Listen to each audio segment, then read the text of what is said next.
Hey, and thank you for clicking play. What we're going to look at is something quite different. What we're going to look at, can you guess the theme for today? No, it's not a drinking problem. These are a fine selection of rums, but I'm not talking about those either.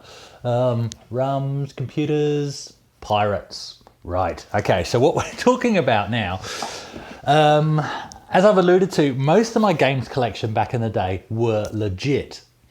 But I will never forget the first day I got my hands on some pirated games. And that's why, look, most of my nostalgia is towards original copies, boxes, manuals, paperwork, the original disc, all of that kind of thing. And in the ones I'm trying to rebuy, it has to be the exact box, not like a budget release if I had the original big box and stuff like that. So quite targeted because it's the nostalgia that I'm buying. But what I've suddenly realized is that actually I also have nostalgia towards those first few pirated titles. So I'll tell you what they were first, then I'll tell you about that day, and then we'll have a look at these games. So I remember distinctly, and fortunately it's easy to get hold of the ADFs and write some discs with some dodgily handwritten labels, because that's how it should be. So there you go, there's the first one, Zany Golf. That was in that first day, Hybris. Okay, not going to talk about them now because we'll have a good look at each of them. Firepower and Marble Madness. Okay, and I will put some overlay footage in because I remember the day. So I was out with my friend Steve, who he had an Amiga as well. Got his slightly after I got mine. I think one of the few occasions I pipped him to the post perhaps, or did he get, no, I'm pretty sure he got his after. But good mate with Steve. I'm in touch with him again via Facebook. And he had the big box with the t-shirt, Shadow of the Beast and all of those kind of things. Always had the nice stuff, did Steve. But one day we're out on our mountain bikes, I think it would have been by then. I don't think it was still BMXs. I'm fairly certain it was mountain bikes at that point.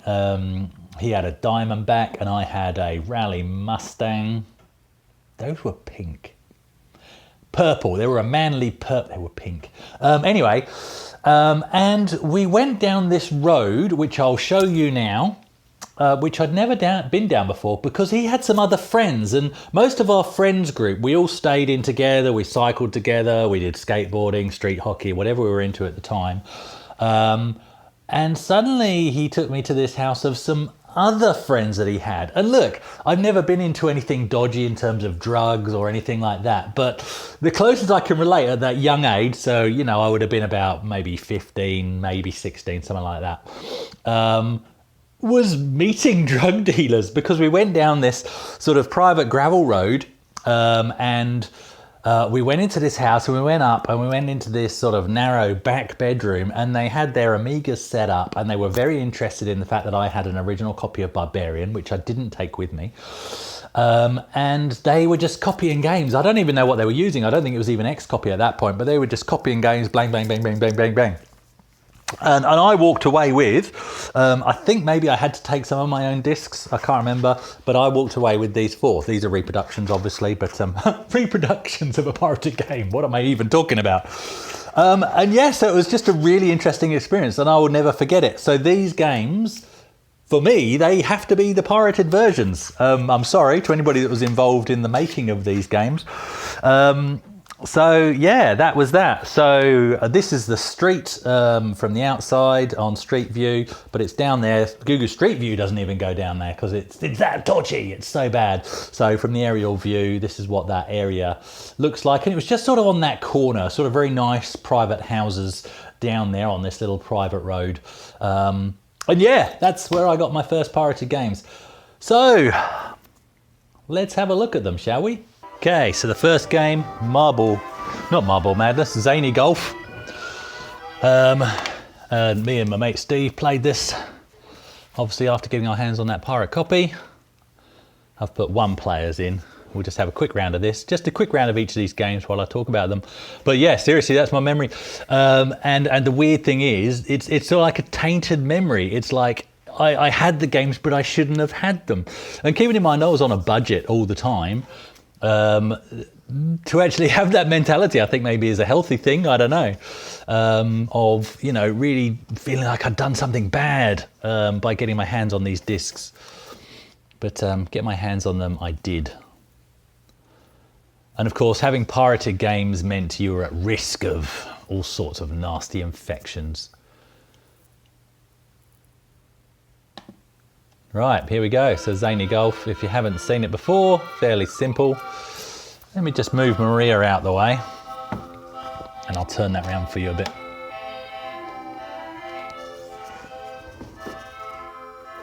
There we go. So let's try and get up the windmill. I do love Crazy Golf. Hastings, if you've ever been to Hastings, fantastic Crazy Golf down in Hastings now, on the south coast of England. Always like the old ones, but they've actually really upgraded them in recent years, and they are fantastic. Really good investment that they've made. Oh, yes! Got it in there. Oh, go on, go on! Oh! Just sort of pull back and let it go. Oh, come on, not enough legs, as they say. Oh, that's so disappointing.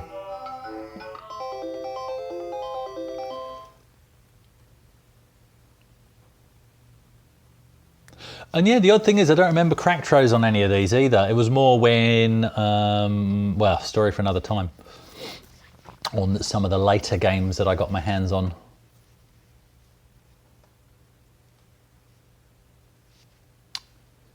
And you can see that street just to the left there, the dodgy street on Google Street View. I'll have a quick look at the second hole, then we'll move on to the next game.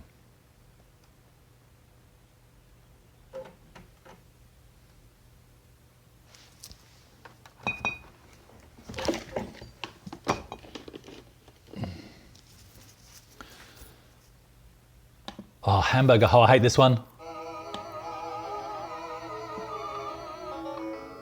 That was rubbish. I was trying to like ping it off, it didn't work.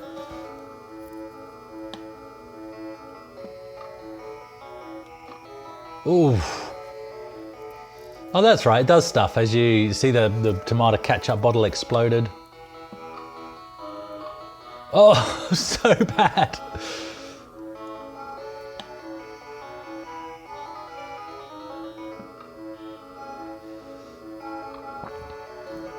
That's not too bad.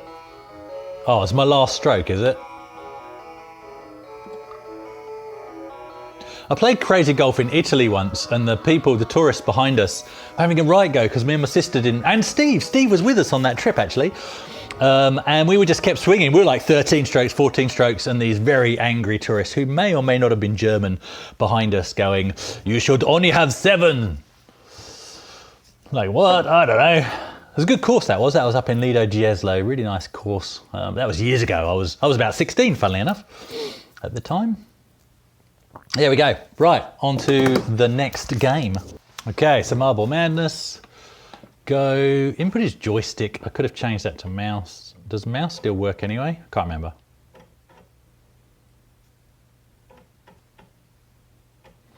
That's a good rum, that's a good rum, that's a good rum. That's a award-winning rum from Western Australia. Right, here we go. No, so it's okay. I think you can do it with mouse as well. I know Steve Benway is a big fan of Marble Madness. Oh, I found it weird. So yeah, again, remember playing this as though one of those 4 games that I got from those dodgy guys. But I found this to be weird and then weirdly addictive. Same with Zany Golf, to be honest. It's not the sort of game I would... Sometimes pirating a game can lead you to then like it so much that you purchase the original. That's a legitimate thing. Like a try before you buy, but better than a demo is part of the mental justification we give ourselves. But it's weird because games like this, they were enjoyable, but I would have never, ever chosen to spend my pocket money on a game like this because I was more into the sort of arcadey shooting games, flight simulators, big time, driving games. That was my thing. I wouldn't have get off. I would not have parted with my pocket money for this, regardless of, you know, its pedigree or what other people were saying about it, reviews. I wouldn't, and yet it's an enjoyable game, and it sucks you in. It's almost a game where I don't want to enjoy it. Does that make sense? I don't want to enjoy a game like this, and yet once you fire it up, you can't help but play it to death.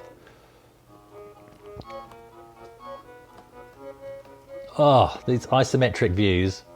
I was so disappointed the day that it was pointed out to me in technical drawing at school that isometric is sort of almost an illusion. You never see things in that way. And it's like, oh wait, you're right. And then obviously we got to learn about perspective and stuff like that. Isometric is a distorted 3D view. But sometimes, do you know what? You wouldn't want anything else. I couldn't imagine a game. Oh, you.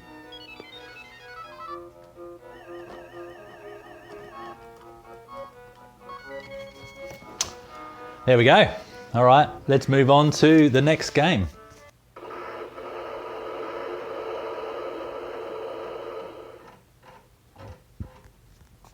Oh, that sample.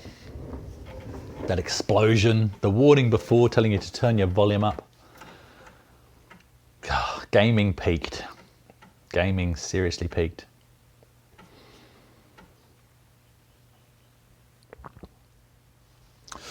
Right, let's just dial up and see if... No, we won't. This is weird because it's like a spring return on this menu, which is really odd. But you can do two-player split screen, or you can do it over RS-232, which I don't recall we ever did. Steve and myself did do a lot of RS-232 gaming, both having Amigas. I had other friends with Amigas, but predominantly it was myself and Steve bothering to take a computer around to the other, but not on this game. I don't recall us ever doing it on this game. So I'm going to go versus the computer. I'm trying to do these games in the order that I played them when we got our hands on them. Had a very bad experience with Captain Morgan Black, by the way. And yet Kraken was absolutely fine. Do you want instructions? No, thank you, which is what I think is selected. Now, so this game and the next game that we'll get into, if you remember what I was saying when I did Alien Breed and played some Alien Breed, how some games just get it right in terms of the cause and effect, the satisfaction of pulling the trigger and scoring a hit. This game gets it right, and it's predominantly to do with the in-game effect, but also the sound effect choice. Actually feeling like it's worth pulling the trigger. And it's an easy thing to get wrong. A game that gets it wrong and right, completely different era, is Carmageddon. Sometimes smashing into another car just feels so right and so good, whereas other times it just feels ineffective, both in terms of the damage done and in terms of actually the sound effects that happen. Okay, so I've got my map down there. But yeah, listen, I mean, I know I'm inside my own base. Okay, we won't shoot inside my own base. We're outside my own base now. I'm going the wrong way. Of course I'm going the wrong way. I think I have to go this way. Oh no, that is my... I don't know what I'm doing. Is there a map? There's got to be a map. I said no to instructions. That's fine. What do any of these buttons do? Nothing. All right. Yeah, that's just to my own thing, isn't it? Okay, let's find the enemy. No, no. Sorry about this worst covering of a game ever. But, oh, hello, something. Oh, that was a mine. I think that was one of my mines. Oh, no, here we go. Something shooting. It's the enemy. It's the enemy. Oh, the sounds. Fantastic. I'm getting mullered here. Oh, that's right. And the people go running. And now I'm backed up against a tree. can't get out. There we go.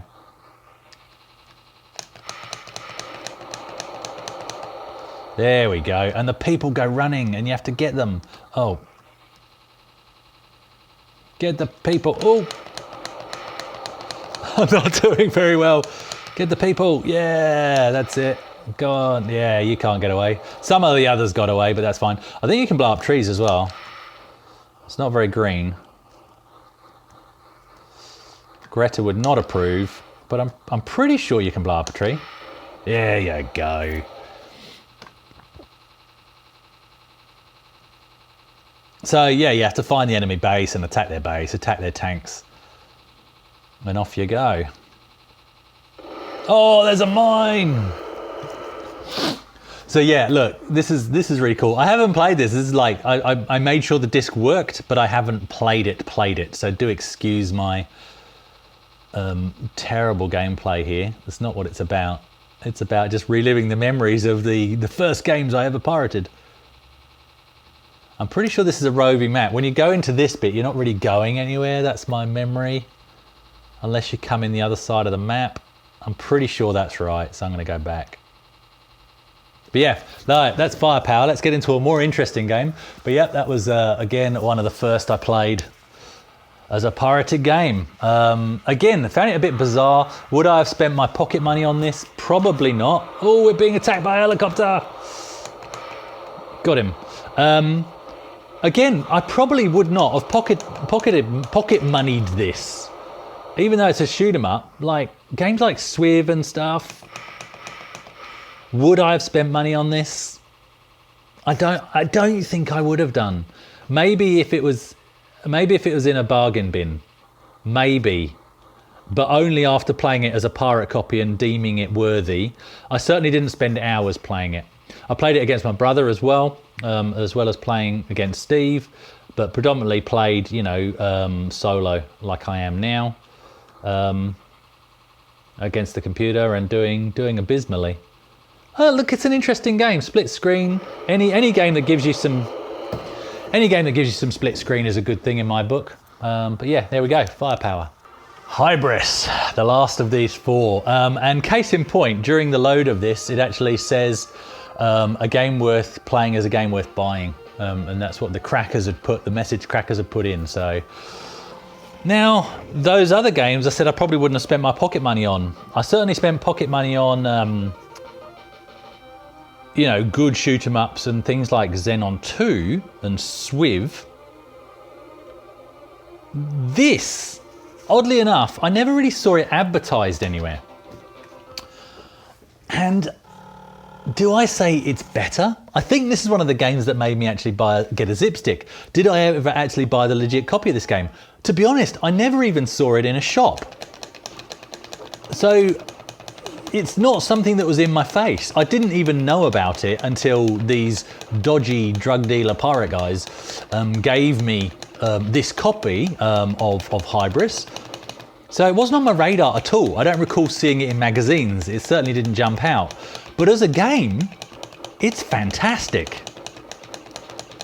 Again, it gets that hit just right. The sounds are fantastic. The music is great.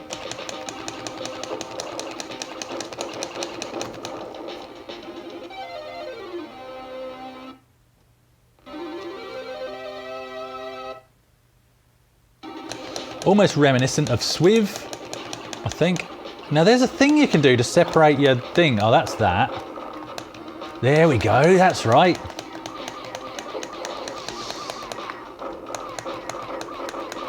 How do I get it to go back in? Don't know. No, that's that. Well, now that I've separated, I don't know how. And there's a way to get it spread out as well. I don't recall how. Oh, I've done it again. Oh, so it must be a timed thing. All right.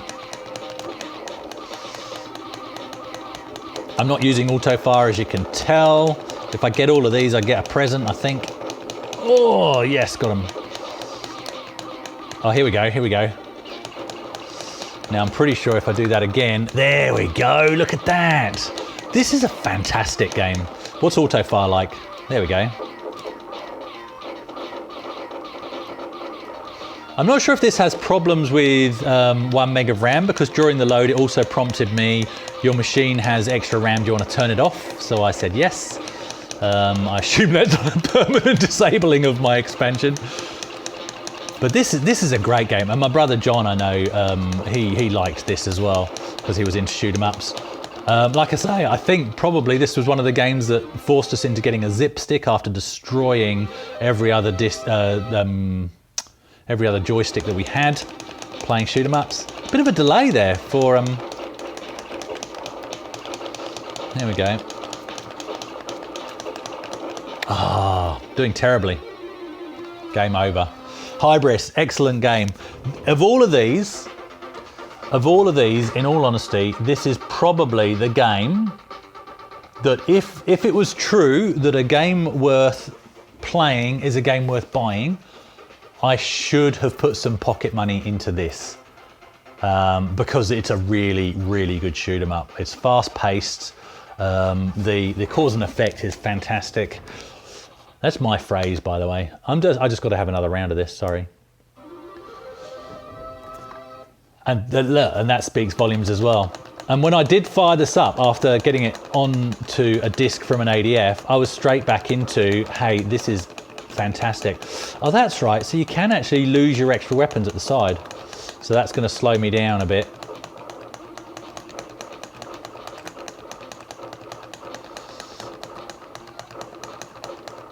What a great game. Oh, the Amiga had some great games.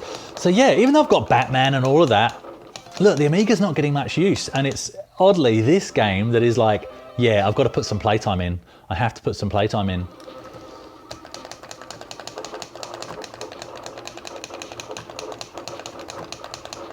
And I only ever had it on Pirate.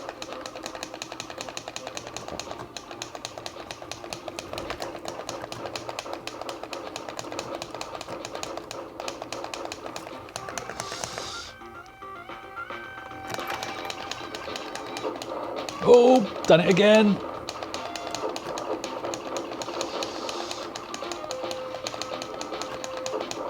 I never used to hold it like that, but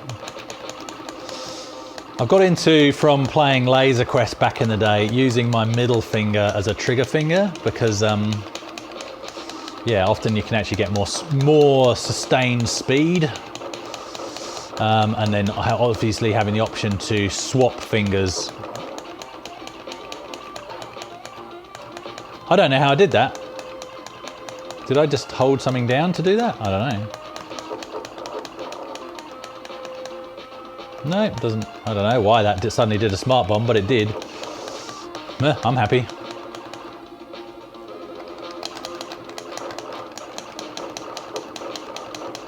This Quickshot 2 or Spectra video is holding up well, I must say. Oh, I am not.